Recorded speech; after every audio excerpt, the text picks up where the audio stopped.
Breaking news చూస్తున్నాం. అమెరికాలో ఘోర విమాన ప్రమాదం చోటు చేసుకుంది. మైనేస్ స్టేట్లోని బంగో ఇంటర్నేషనల్ ఎయిర్పోర్ట్లో ఈ ఘటన చోటు చేసుకున్నట్లుగా తెలుస్తుంది. టేకాఫ్ అవుతుండగా రన్వేపై విమానం అదుపు తప్పింది. విమానం బోల్తా పడడంతో ఒక్కసారిగా మంటలు చెలరేగాయి. ఇది హ్యూస్టన్కు చెందిన ఒక ప్రైవేట్ బిజినెస్ జెట్గా తెలుస్తుంది.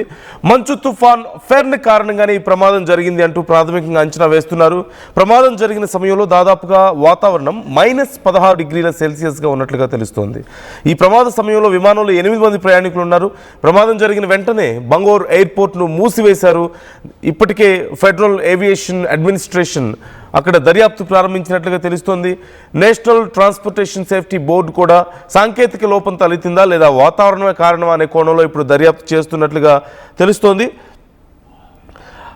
ది బొంబార్డియర్ ఛాలెంజర్ 600 అనేటువంటి ఒక ఎయిర్ క్రాఫ్ట్ అక్కడ ఒక్కసారిగా ప్రమాదానికి గురైనట్లుగా తెలుస్తోంది. వాతావరణం మీరు చూడొచ్చు, స్క్రీన్లో మీరు చూస్తున్నారు. వాతావరణం చాలా దారుణంగా ఉంది. ఇప్పటికే ఫెర్న్ కారణంగా అక్కడ మంచు తుఫాను కారణంగా భయంకరమైనటువంటి పరిస్థితులు ఉన్నాయి. కొన్ని వేల 12 వేలకు పైగా విమాన సర్వీసులు రద్దయ్యాయి. అలాగే జనజీవనం పూర్తిగా అస్తవ్యస్తం అవడాన్ని మీరు గమనించారు. ఈ సమయంలో అక్కడ ఎయిర్పోర్ట్లో ఒక ప్రైవేట్ జెట్ బయలుదేరడానికి సిద్ధంగా ఉంది. వాతావరణం చూస్తే చాలా దారుణంగా ఉన్నట్లుగా తెలుస్తుంది. -16 డిగ్రీలు -18 డిగ్రీల వరకు ఆ టైంలో టెంపరేచర్ ఉన్నట్లుగా తెలుస్తుంది. చుట్టూ ఎటు చూసినా మంచే.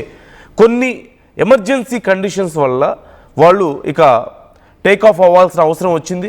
ఈ నేపథ్యంలో బయలుదేరుతున్న సమయంలోనే ముందు ఎలాంటి విజిబిలిటీ లేకపోవడం, అట్ ది సేమ్ టైం భయంకరమైనటువంటి ఈదురు గాలులు సైతం అక్కడ ఉన్నాయి. ఒక మంచు తుఫాను కారణంగా అక్కడ గాలులు చాలా వేగంగా వీస్తున్నాయి. అలాగే కింద మంచు అంతా కూడా రన్వే మీద కూడా మంచు పేరుకుపోవడం. ఈ నేపథ్యంలో విపరీతమైనటువంటి బ్యాడ్ వెదర్ కారణంగా ఒక్కసారిగా విమానం అదుపు తప్పినట్లుగా తెలుస్తుంది. అదుపు తప్పి ఆ ఇంజిన్ నేలకి రాసుకోవడం వల్ల ఒక రెక్క సైడ్కి ఒరిగిపోయి నేలకి రాసుకోవడం వల్ల ఒక్కసారిగా మంటలు చెలరేగాయి అంటూ అధికారులు చెప్తున్నారు. మంటలు చెలరేగి ఆ ఇంజిన్కి మంటలు స్ప్రెడ్ అవ్వడం వల్ల పెద్ద ప్రమాదం చోటు చేసుకుంది. అయితే లోపల ఉన్న వాళ్ళ కండిషన్ ఏంటి అనేది తెలియాల్సి ఉంది. కొద్దిసేపటి క్రితమే ఈ ఘటన జరిగినట్లుగా తెలుస్తోంది. జస్ట్ కొన్ని నిమిషాల ముందు ఈ ఘటన జరిగింది.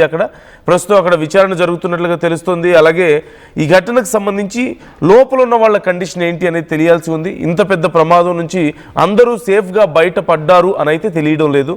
కాకపోతే ప్రాణ నష్టం ఏదైనా జరిగిందా, కేవలం గాయాలతో బయటపడ్డారా అనే ప్రశ్న ఇప్పుడు ఇక్కడ ఉత్పన్నం అవుతుంది. దీనికి సంబంధించి మనకి ఇంకా క్లారిటీ రావాల్సి ఉంది. ఇప్పటికి మనందరికీ తెలిసిందే మోర్ దాన్ 12,000 సర్వీసెస్ ఇప్పటి వరకు క్యాన్సిల్ అయ్యాయి. అట్ ది సేమ్ టైం పూర్తిగా జనజీవనం స్తంభించిపోయింది. ఎక్కడ ఎవరు బయటికి రాలేని పరిస్థితి. అత్యవసర సర్వీసులు మాత్రమే ఇప్పుడు అందుబాటులో ఉన్నాయి. చాలా ప్రాంతాల్లో మోర్ దాన్ 21 స్టేట్స్ ఇప్పుడు ఎమర్జెన్సీ కండిషన్లో ఉన్నాయి. చాలా ప్రాంతాల్లో పవర్ సప్లై కూడా లేక ప్రజలు తీవ్ర ఇబ్బందులు పడుతున్నటువంటి పరిస్థితి కనిపిస్తుంది. ఇన్ఫ్యాక్ట్ కొన్ని ప్రాంతాల్లో ఎమర్జెన్సీ సర్వీసులకు కూడా నోచుకోలేకపోతున్నారు. అంబులెన్స్ సర్వీసెస్ లేదంటే మిగతా కొన్ని సర్వీసెస్ కూడా ఎవరు చెప్పలేని పరిస్థితి ఉన్నట్లుగా కనిపిస్తోంది. మీరు చూడొచ్చు బంగోర్ ఎయిర్పోర్ట్కి సంబంధించినటువంటి విజువల్స్ నేను ఇప్పుడు మీకు అక్కడ చూపిస్తున్నాను. అదిగో అక్కడ ఆ ప్రాంతంలో ఈ ఫ్లైట్ యాక్సిడెంట్ గురైనట్లుగా కనిపిస్తోంది. ఘటన జరిగిన తర్వాత పూర్తి స్థాయిలో కాలిపోయినటువంటి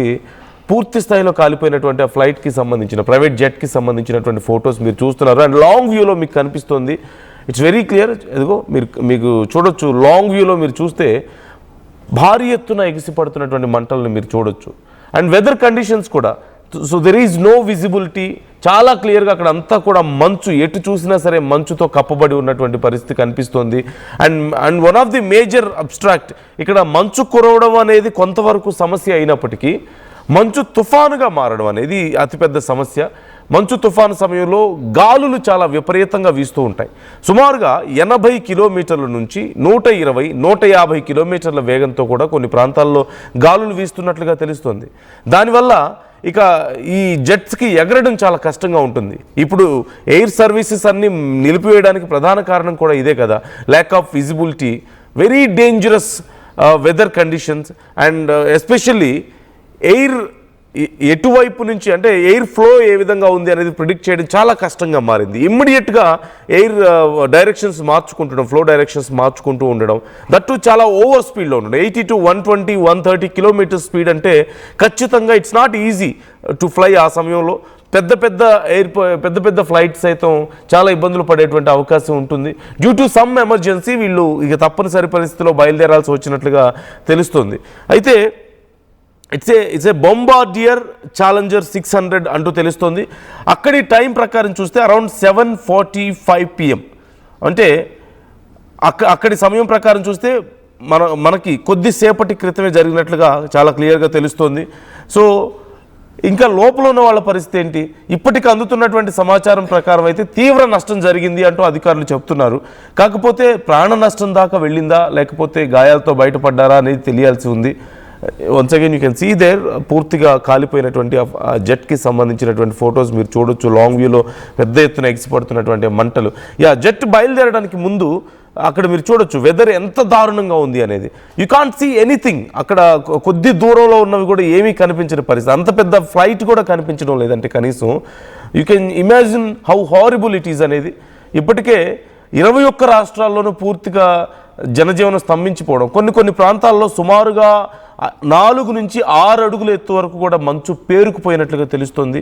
అండ్ వాళ్ళ వెహికల్స్ని బయటికి తీయలేని పరిస్థితులు ఉన్నాయి. అండ్ బయటికి వెళ్ళలేరు. స్కూల్స్ మూసేశారు, కాలేజెస్ మూసివేశారు. ఈవెన్ అత్యవసరమైనటువంటి సేవలు, హాస్పిటల్స్, ఫైర్ సర్వీసులు లాంటివి మాత్రమే అందుబాటులో ఉన్నట్లుగా తెలుస్తోంది.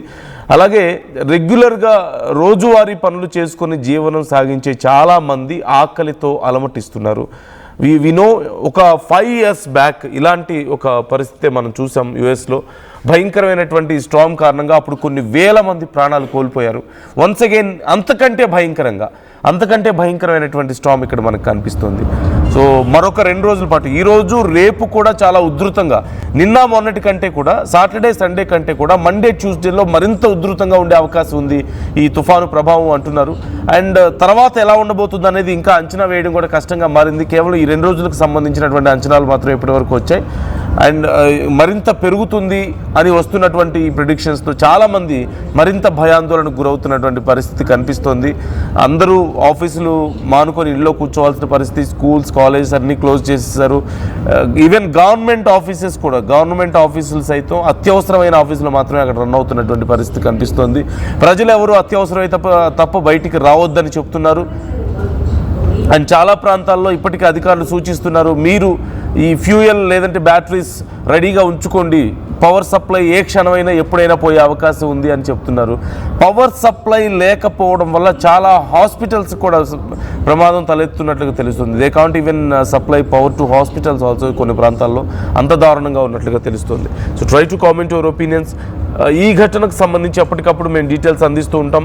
లోపల ఉన్నటువంటి 8 మందిలో ఎంతమంది సురక్షితంగా బయటపడ్డారు, ప్రజెంట్ వాళ్ళ కండిషన్ ఎలా ఉంది, ఇంకా ఏమైనా డీటెయిల్స్ తెలుస్తున్నాయా, ఈ ప్రమాదం ఎలా జరిగింది అనే దానికి సంబంధించి స్పెసిఫిక్గా ఇంకా ఏమైనా డీటెయిల్స్ తెలుస్తున్నాయా అనేది కూడా మీకు ఎప్పటికప్పుడు అప్డేట్స్ అందిస్తూ ఉంటుంది RTV.